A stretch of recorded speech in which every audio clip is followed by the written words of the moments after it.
Assalamualaikum warahmatullahi wabarakatuh. Berjumpa lagi dengan Mr. Febri, masih di video pembelajaran kelas 3 ya teman-teman. Nah, video pembelajaran kali ini mata pelajarannya tematik, yaitu masih di tema 3, benda di sekitarku. Subtema 3, PB 5 dan 6. Ya.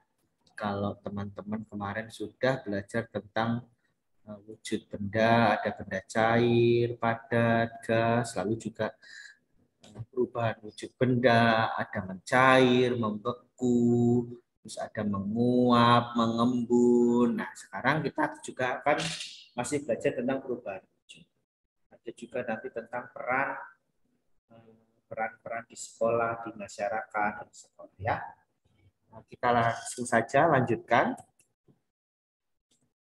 Oke. Tujuan pembelajarannya adalah yang pertama menyusun informasi tentang perubahan wujud, menyublim ya. Nah, menyublim ini. Yang kedua membuat rangkuman perubahan wujud benda. Tadi Mr. Febri sudah sampaikan. Menuliskan contoh pembagian tugas di sekolah ya, pembagian tugas di sekolah. Lalu menceritakan pengalaman melaksanakan tugas kelompok. Tujuan pembelajarannya ada 4 ini ya. Mari kita simak satu persatu. Ayo membaca. Ibu meletakkan kamper atau kapur barus di lemari pakaian Tony. Seminggu sekali Tony melihat kapur barus tersebut sudah tidak ada. Tony menjadi bingung. Nah, ibu menjelaskan bahwa kamper itu tidak hilang. Kamper tersebut mengecil dan lama-kelamaan habis. Kamper tersebut berubah menjadi uap. Uap berbau wangi itulah yang dapat mencegah timbulnya jamur dan bau apek di dalam kamar. Pasti ada beberapa dari kalian yang mamahnya, papahnya suka menaruh kapur barus ya, atau kamper di lemari. Atau ada juga yang biasanya di kamar mandi tuh yang bulat warna-warni, itu juga sama saja ya.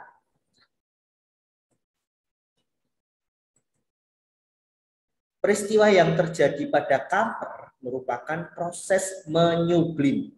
Jadi proses menyublim, benda padat berubah menjadi benda gas. Atau sebaliknya juga, benda gas berubah wujud menjadi benda padat, itu sering disebut juga menyublim atau mengkristal. Ya.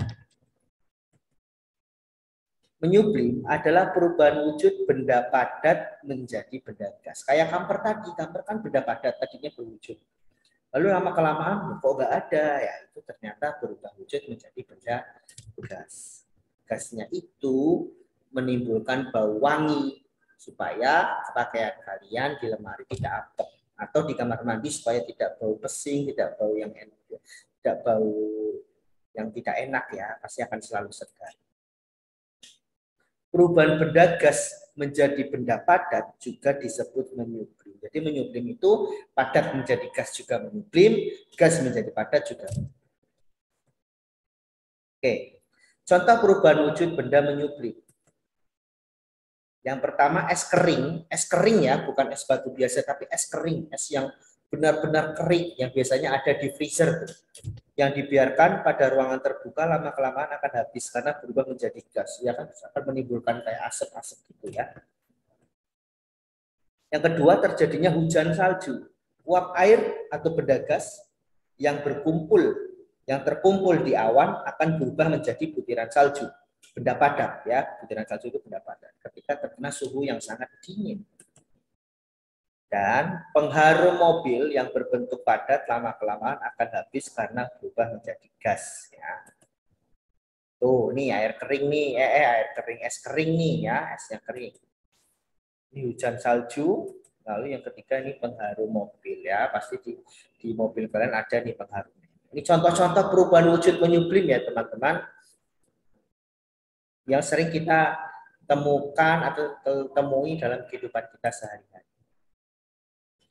Nah, setelah menyublim sudah, kemarin kita juga sudah belajar tentang mencair, membeku, menguap, mengembun, dan terakhir hari ini menyublim. Nah, nanti kalian lengkapi ya. Lengkapi peta, ada di buku. Nanti kalian lihat ada di buku itu. Mengembun. artinya apa, contohnya apa. Terus mencair, misal artinya perubahan wujud benda padat menjadi gas. Contohnya es batu yang dikeluarkan dari kulkas lama-kelamaan akan berubah menjadi air. Itu pula dengan menyublim. Tadi apa, contohnya apa, membekut artinya apa, contohnya apa, nanti kalian tulis itu ya. Oke, ada di halaman 88. Nanti kalian buka halaman 88, lalu kalian lengkapi supaya ini menjadi supaya kalian belajarnya menjadi enak. Hanya tinggal baca ini ya. Oke, kita lanjutkan.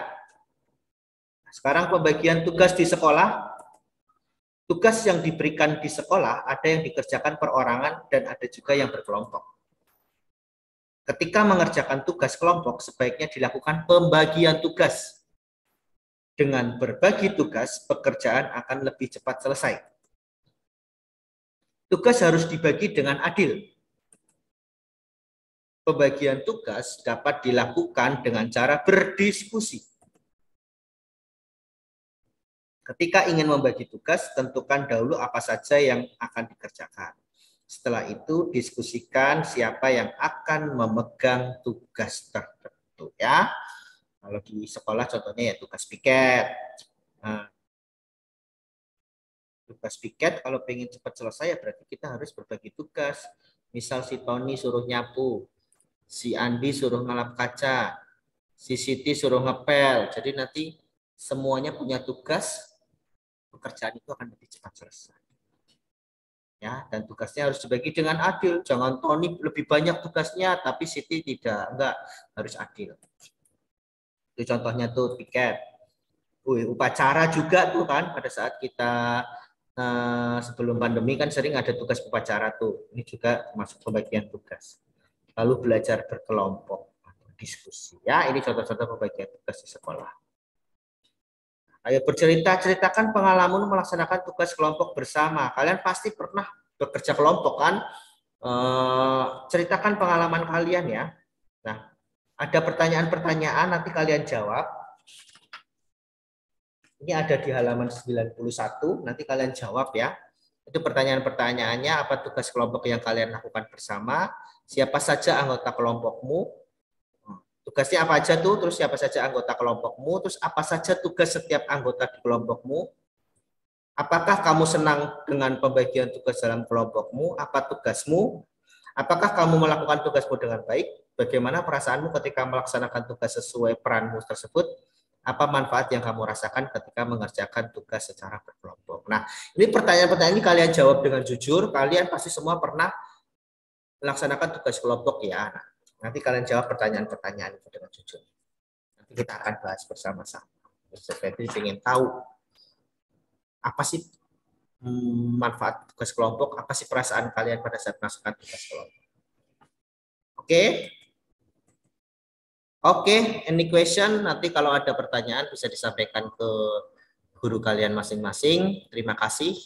Sampai di sini video pembelajaran dari Mr. Febri, subtema 3, tema 3, pembelajaran 5 dan 6.